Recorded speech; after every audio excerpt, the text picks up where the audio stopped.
Boa tarde a todas e todos. Muito obrigado pela presença. E nós vamos começar a nossa conversa. Eu sou Paulo Creteu. Creteu é uma palavra do crioulo de Cabo Verde, que significa bem-querer.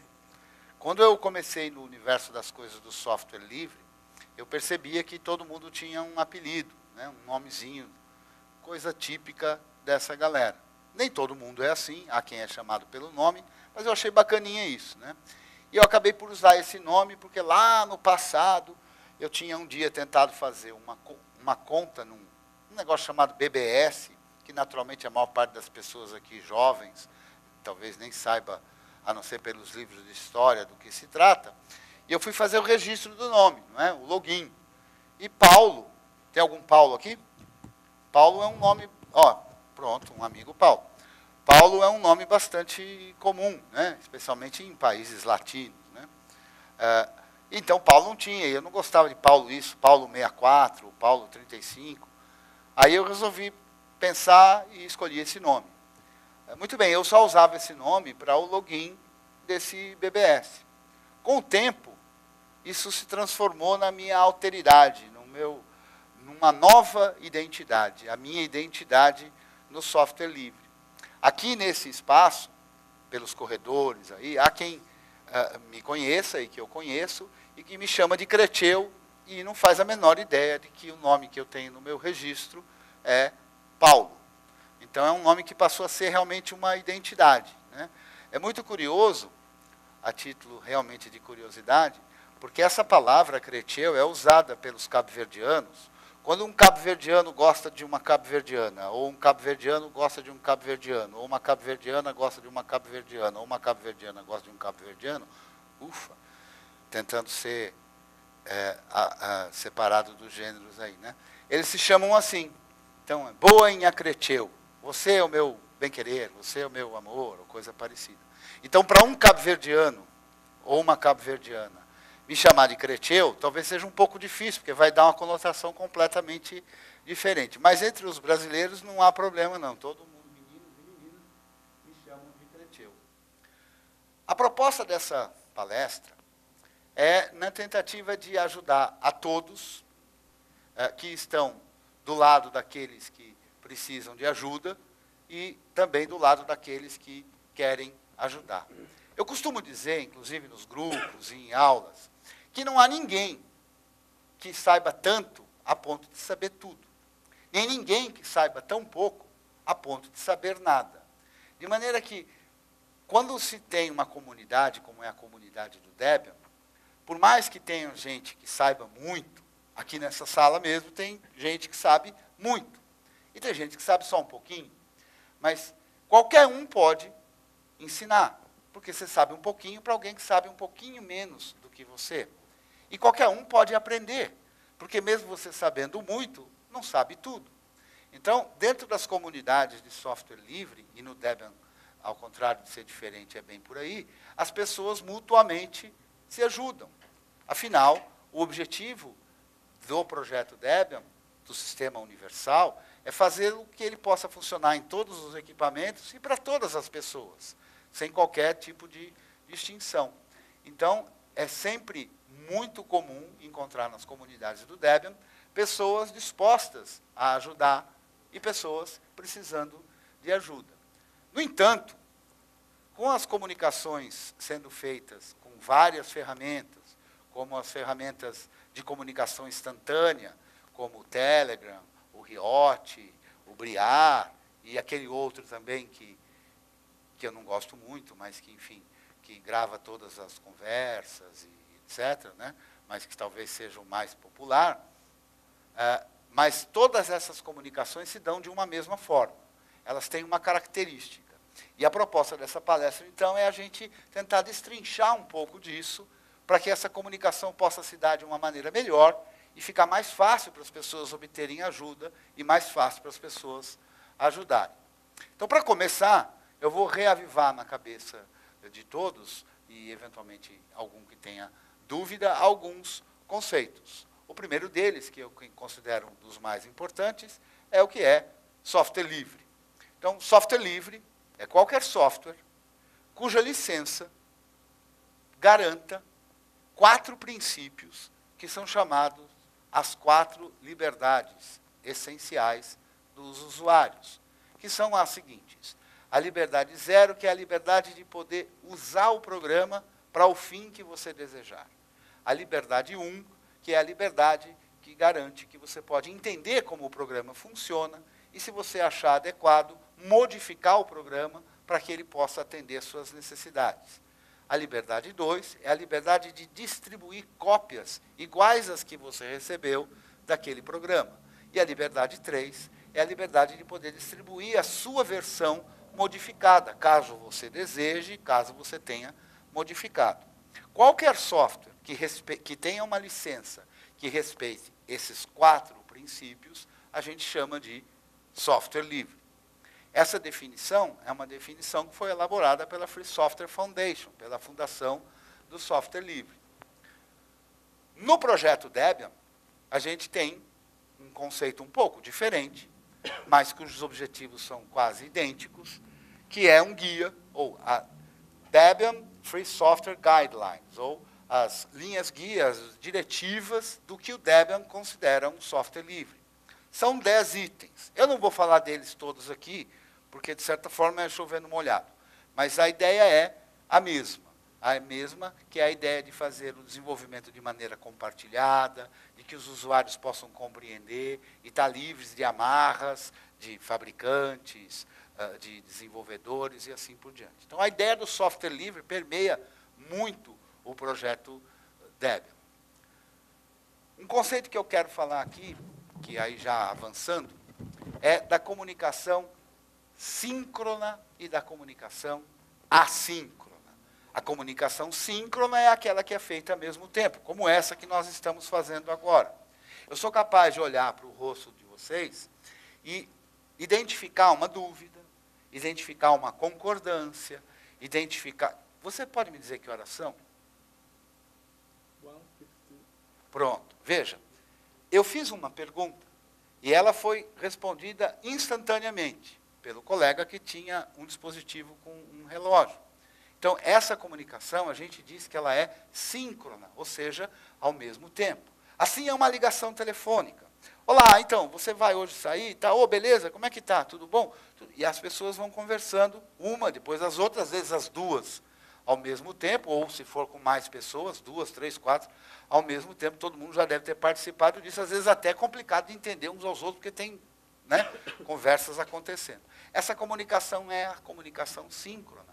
É a comunicação que a gente aprende de pequenininho, né? E a gente vai aprendendo essa comunicação e tal, e vai aprendendo uma porção de coisas. A gente tem 2 meninas aqui, de idade bastante jovem, né?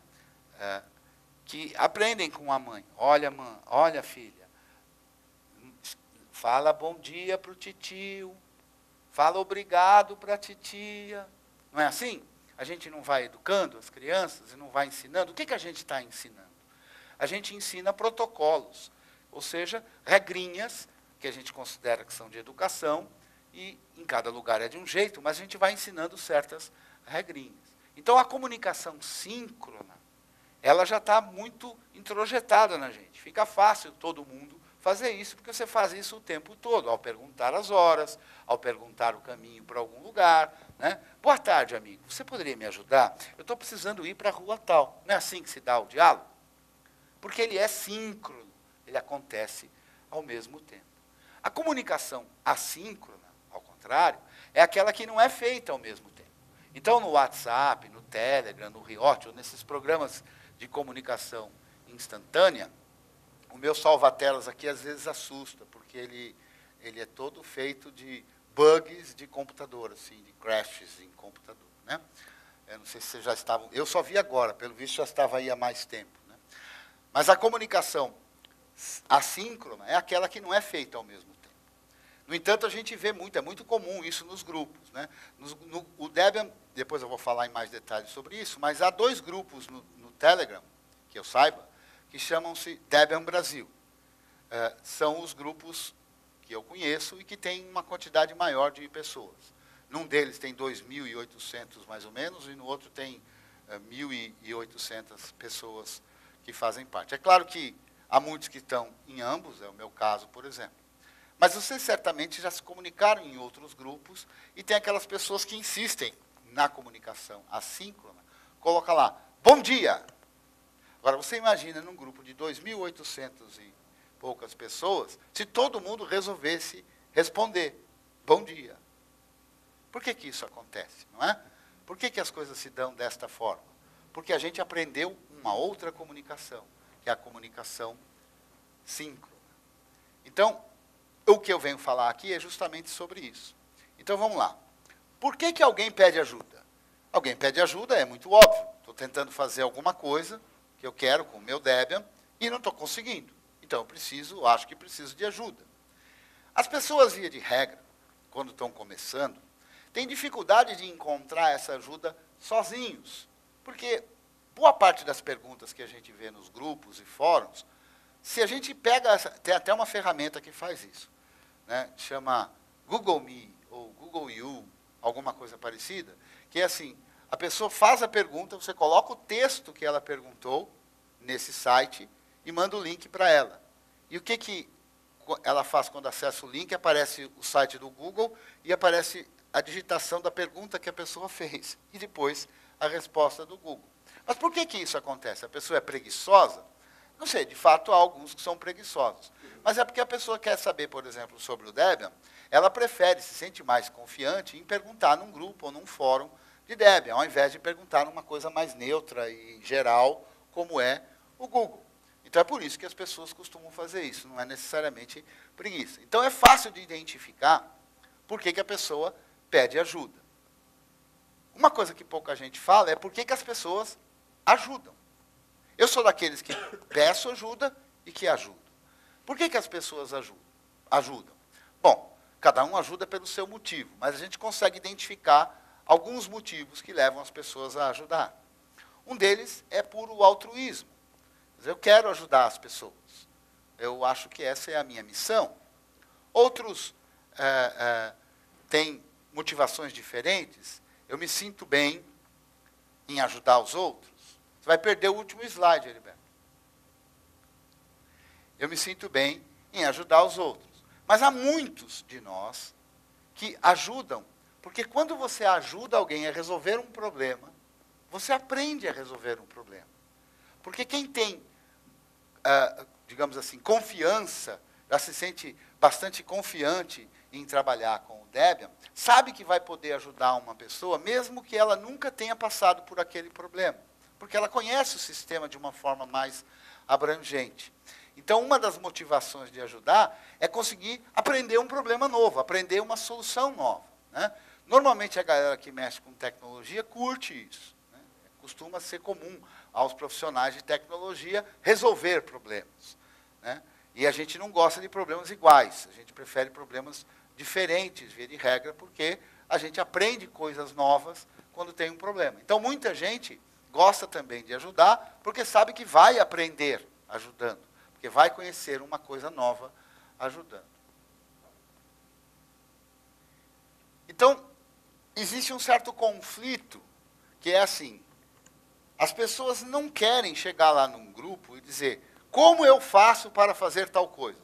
As pessoas, por conta de terem aprendido desde pequenininho, seja educado, então as pessoas querem fazer bom dia, né? Então, eu costumo explicar que você pode fazer isso. Como é que você pode fazer uma pergunta de uma maneira mais eficiente e, ao mesmo tempo, sendo cordial? Como é que você pode perguntar? Normalmente, você pode perguntar assim, bom dia, pessoal. Eu estou tentando colocar o meu notebook para funcionar no projetor da palestra que eu vou dar aqui na Deb Conference. O que eu fiz? Eu peguei o meu notebook, ele tem um cabinho que é mini HDMI. E aí eu liguei um adaptador que eu achei que era esse que servia. Mas na tela, apareceu que era a tela VGA e não HDMI. Alguém já passou por isso? Poderia me ajudar? Está vendo? Uma pergunta completa. Porque ela dá toda a condição de alguém, 2, 3 horas depois, 5 horas depois, ler aquilo. Porque muitas vezes o que acontece na comunicação assíncrona é justamente isso. A pergunta é feita agora, Mas a resposta só vai vir dali 1 hora, 2 horas, quando alguém que tem a disposição e o conhecimento para ajudar, ajuda. Mas se a pessoa espera a comunicação síncrona, ela põe lá, bom dia. E a maior parte das pessoas nem vai responder, ou se responder, responderá, bom dia. Né? Mas, eventualmente, se eu estou aqui de tarde e li a mensagem, bom dia, eu não vou responder bom dia, e nem boa tarde. A pergunta não ficou lá. Então, um monte de gente passou por ali e não leu a pergunta. Então, essa pergunta vai ser mais difícil de ser respondida. Logo, essa pessoa vai ter mais dificuldade de encontrar ajuda. Uma coisa muito comum também que acontece nos grupos é a pessoa perguntar, eu tenho esse exemplo que eu coloquei aqui, doutor, com que frequência eu tomo o comprimido X? Ninguém vai no médico e pergunta qual a posologia, ou seja, de quanto em quanto tempo eu tenho que tomar o remédio tal. Quando alguém vai no médico, vai dizer, doutor ou doutora, está doendo aqui. Toda vez que eu acordo, pelo menos nos primeiros 30 minutos que eu acordo, dói aqui. Aí o que vai fazer o médico? Mas isso acontece há quanto tempo? Acontece sempre do lado esquerdo? Ou às vezes acontece do direito? Quando acontece isso, você dormiu mal? Ou seja, vai fazendo uma porção de perguntas, que a gente tecnicamente chama de anamnese, né, para poder ter um diagnóstico, para entender qual é o problema, para depois dizer qual é a solução. Mas a gente encontra nesses grupos muita gente que, embora não tenha conseguido, embora esteja precisando de ajuda, já chega com a solução pronta, querendo muitas vezes apenas o aval. Né? Então a ideia é que a gente fale sempre do sintoma, né? Para que a gente possa ter mais facilidade de encontrar alguém disposto a ajudar. É muito educado uma pergunta num grupo ter alguma coisa como o que está acontecendo. Então eu tenho que dizer o que eu pretendo, o que está acontecendo com o que eu já tentei, né? E aí dizer, por exemplo, as pessoas, tem gente que é mais bem-humorado, tem gente que é mais bem-humorado, como em qualquer parte do planeta, não é diferente nos grupos de Debian ou de qualquer outro fórum de ajuda. Mas é comum, agrada a quem vai ajudar, você dizer o que já pesquisou, o que você está encontrando. Por quê? É uma educação que a gente aprende. Né? Precisa aprender essa educação nessa nova comunicação, que é a etiqueta dessa nova comunicação. Ninguém chega para perguntar um endereço e fala, meu, onde é que fica? Não. Você pode falar o boa tarde, vai dizer, olha, eu estou querendo ir lá na conferência do Debian, é lá na Universidade, acho que Federal do Paraná, ou UTF alguma coisa. Você sabe onde fica? Não é assim que a gente faz a coisa? Aqui deve ser da mesma forma, com cordialidade, mostrando que a gente está trabalhando, se empenhando em facilitar a vida de quem quer nos ajudar. Nos grupos, a gente encontra muita gente que chega perguntando como se ele enxergasse naquelas pessoas que estão para ajudar, não companheiros e companheiras que usam um mesmo sistema operacional e que mutuamente se ajudam. A gente percebe que tem muita gente, porque não foi educadamente para isso, pensa que aquilo é um fórum de respostas que está lá exclusivamente um staff de pessoas prontinho para responder a dúvida que ele tiver, na hora que ele tiver dúvida, sem que ele pesquise nada, sem que ele esclareça qual é a dúvida de fato. Né? Então, a gente encontra muito esse tipo de coisa. Pior ainda, nesses grupos se usa a escrita. E, hoje em dia, a escrita é muito menos usada do que foi usado em outros tempos. Sem querer falar de saudosismos, né?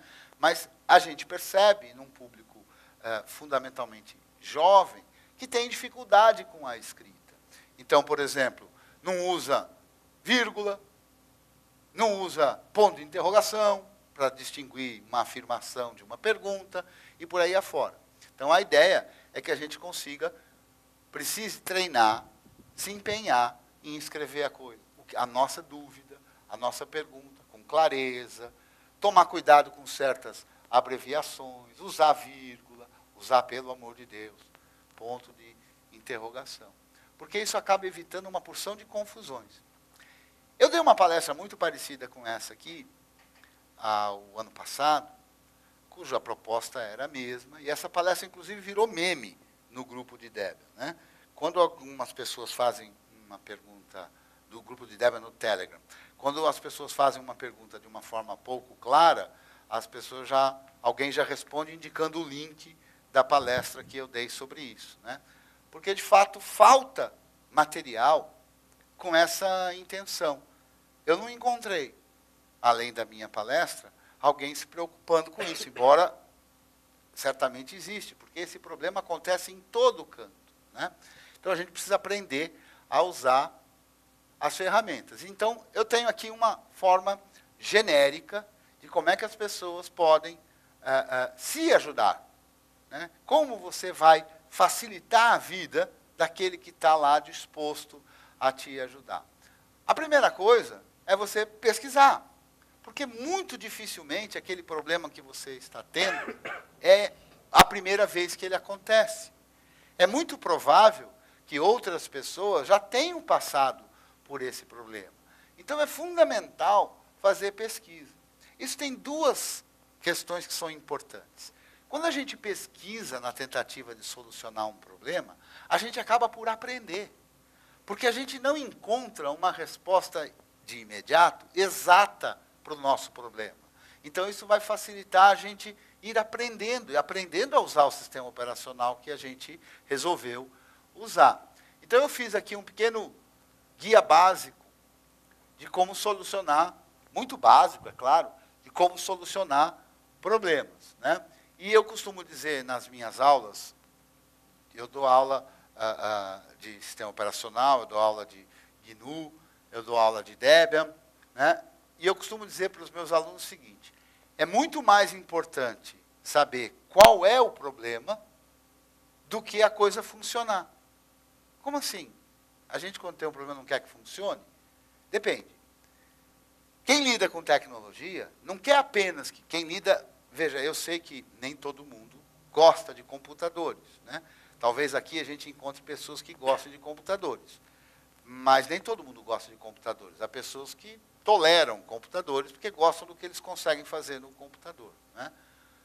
Mas para quem está interessado em aprender efetivamente a usar, essa frase serve, que é de que primeiro você tem que descobrir qual é o problema. Então, isso é muito mais importante.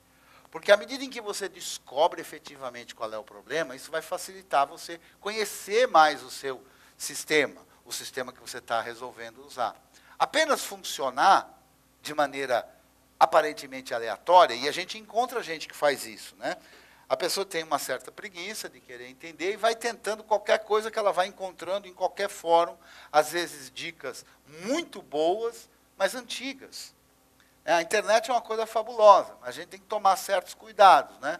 Eu pergunto lá, como é que eu faço para fazer funcionar no Debian tal coisa? Por exemplo, eu coloco no meu buscador, no meu site de pesquisas, eu coloco essa pergunta. Eu posso encontrar uma resposta de 2010. E em 2010, a forma de resolver esse problema era diferente da forma de resolver esse problema hoje, até porque o sistema evoluiu, mudou. Então, tem gente que vai tentando qualquer coisa lá e, de repente, até funciona.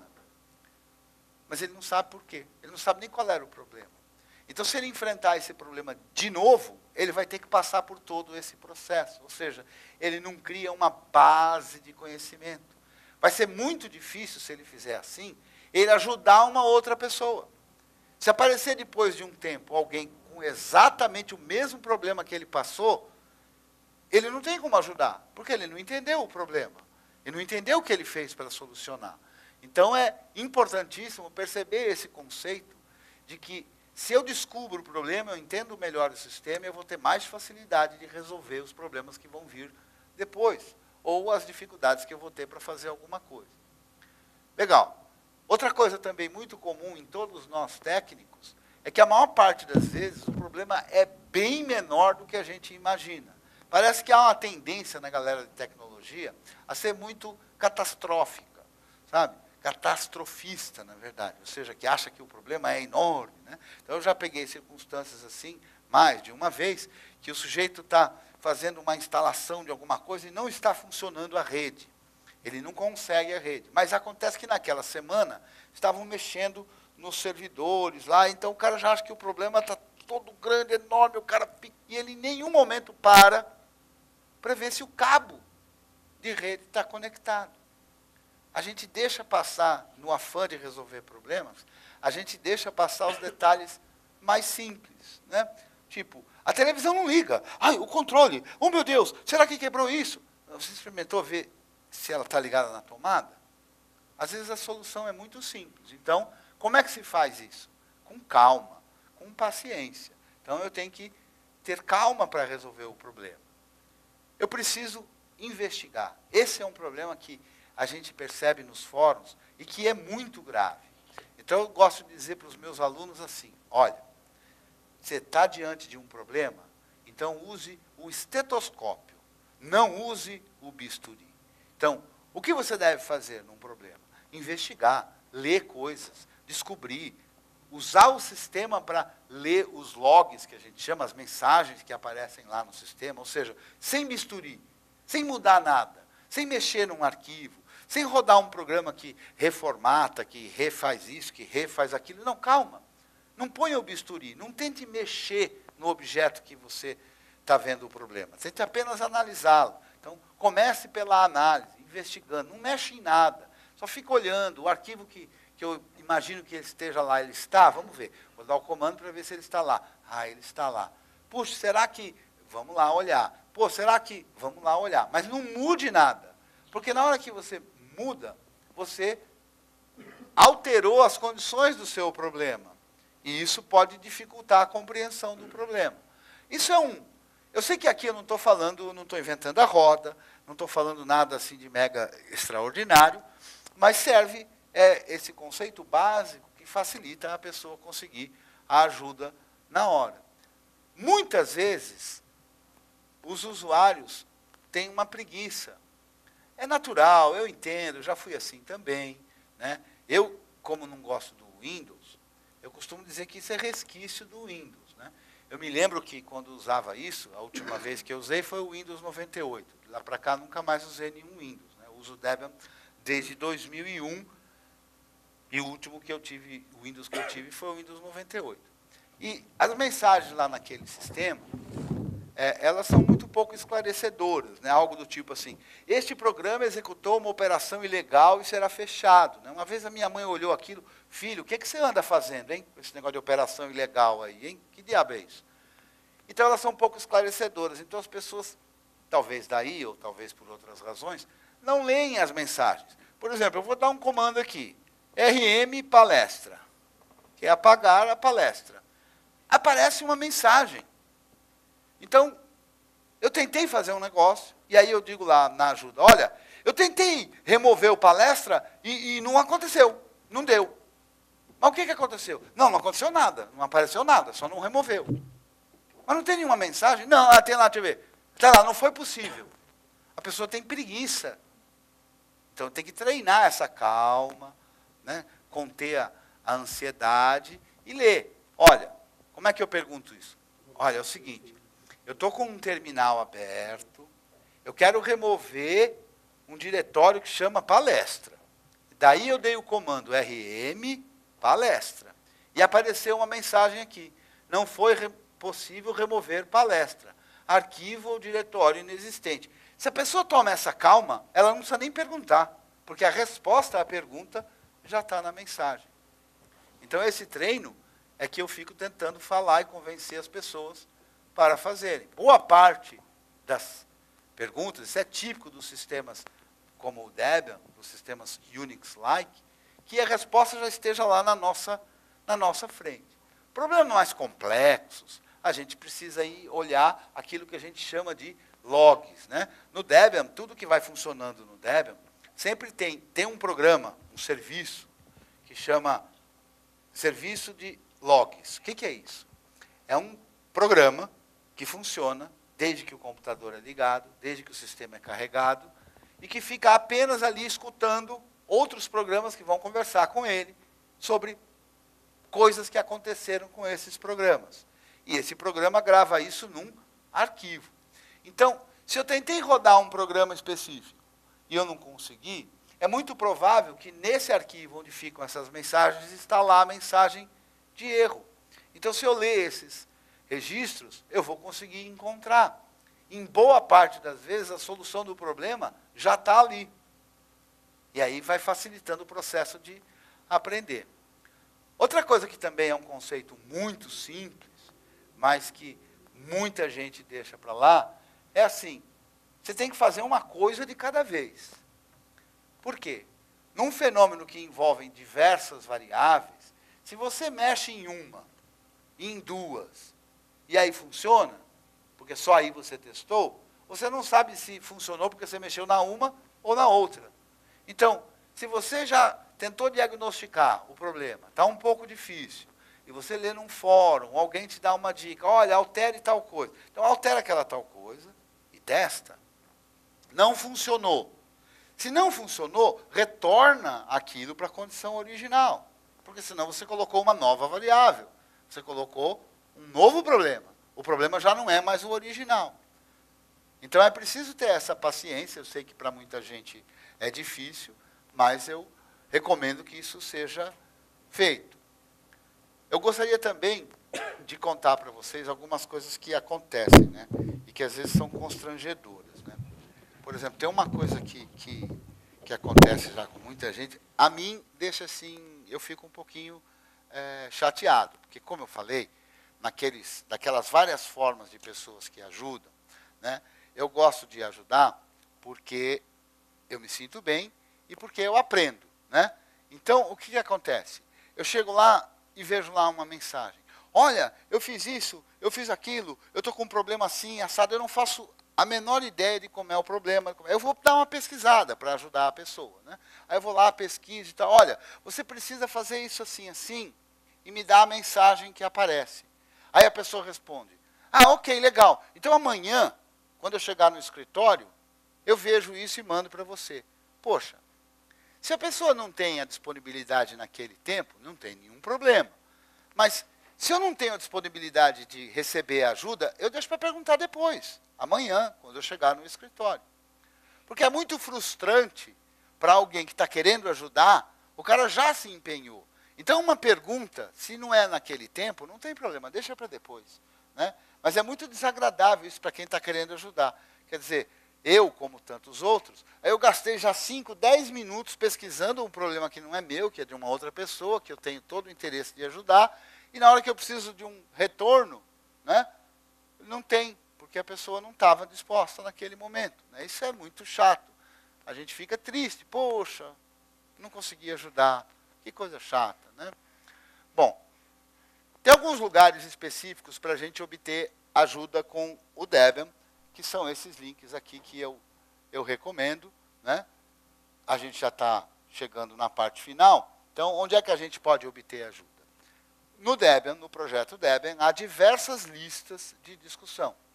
Nesse site, debianbrasil.org.br/lista, tem lá um monte dessas listas de discussão. Lista de discussão é um grupo de e-mail, tá? Então, é uma forma que você envia um e-mail para a lista e pessoas que acompanham essa lista recebem esse e-mail e, eventualmente, aparece alguém lá que sabe ajudar, que está podendo ajudar naquele momento e ajuda. Para as pessoas assim, um pouquinho mais, com um pouco mais de fios brancos de cabelo, as pessoas têm uma certa predileção por isso, porque fica mais fácil encontrar outras perguntas, né? Nessas listas, a gente consegue perguntar, pesquisar em e-mails antigos, né? Então a gente consegue ver que alguém já passou por esse problema no passado e não precisa perguntar de novo. Na comunicação via WhatsApp, Telegram, etc., a comunicação assíncrona nos chamados comunicadores instantâneos, é muito mais difícil de pesquisar as perguntas anteriores. Então, as listas são interessantes para isso. Os canais de IRC, IRC, para quem não conhece, é uma ferramenta como fosse essa de comunicação instantânea, né? É uma das mais antigas, se não a mais antiga. ultra disseminado o uso disso, tem listas para todos os assuntos em IRC. Nesse endereço que eu passo aqui, debianbrasil.org.br/IRC, tem lá alguns canais de IRC, onde há pessoas dispostas a ajudar em diversos assuntos do Debian. No Telegram, os dois grupos que eu falei são esses aqui, que é o Debian Brasil e o Debian BR. Né? Todos esses grupos têm bastante usuários de Debian, tem desenvolvedores do Debian, tem, enfim, simpatizantes do Debian, pessoas dispostas a aprender, dispostas a ajudar. Então, para a gente concluir, a ideia é que não existe uma receita única, mas que a gente precisa se esforçar um pouquinho para aprender uma nova forma de comunicar, e comunicar bem, agradando os outros, facilitando o processo da gente encontrar ajuda. Já que a gente está no fim, eu queria deixar um espaço para fazer uns agradecimentos, né? Antes de liberar para umas perguntas, eu queria mostrar umas coisinhas aqui, que é o meu blog, que é o Creteu Videoblog, que também pode ser encontrado lá no YouTube, tem algumas aulas sobre rede, sobre o Debian. Eu gosto de agradecer também essas duas figuras sempre, que são o papai e a mamãe, usuários de Debian, né? Aí você vai dizer, poxa, será que eles lidam com tecnologia? Não, não lidam com tecnologia, não. Então, eu costumo dizer que assim, poxa, mas então eles escolheram usar o Debian? Não, eles não escolheram usar o Debian. Do mesmo jeito que eu não escolhi a comida que eu comia quando eu tinha 2 anos de idade, né, porque eu não tinha discernimento suficiente para poder escolher, eu escolhi para eles. Né. O meu pai é um que fala muito bem do Debian, porque ele usava o Windows, sabe? Aí ele usava o Windows, usava editor de texto, usava software de desenho, que ele usa ainda o AutoCAD, usava não sei o que lá. Aí assim, o primeiro dia que ele foi tentar ver um vídeo e não conseguiu, com o Media Player, eu instalei para ele um outro Media Player. Teve um problema com outro, eu instalei um outro. Bom, teve um dia que todas as ferramentas que ele usava para fazer as coisas era software livre. Aí nesse dia eu troquei o sistema operacional e ele passou a usar Debian. Os contatos comigo podem ser feitos tanto no site, essa palestra, os slides das palestras que eu tenho, está em creteu.com.br/palestras. Se quiser falar comigo no Twitter, eu sou o @creteu. O meu e-mail é creteu@gmail.com. Fala, Samuca. Alguma pergunta?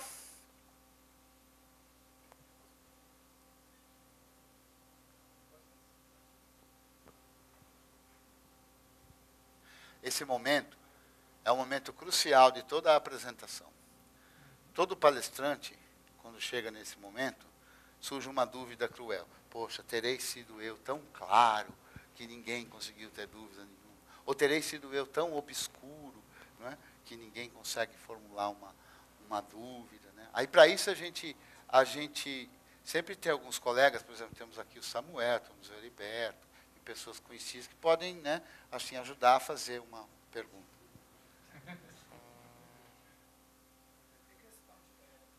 Ah, esse tal de Debian, não é?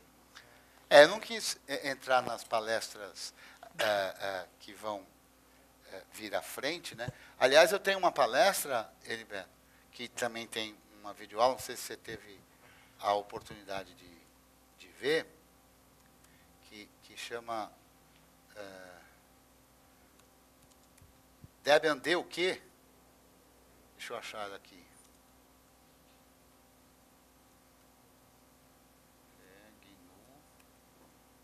Reparem que eu não uso gerenciador de arquivos em modo gráfico, sabe? Eu só uso em modo texto mesmo. Aí tem uma palestra que é Debian D o quê? Está ali, ó.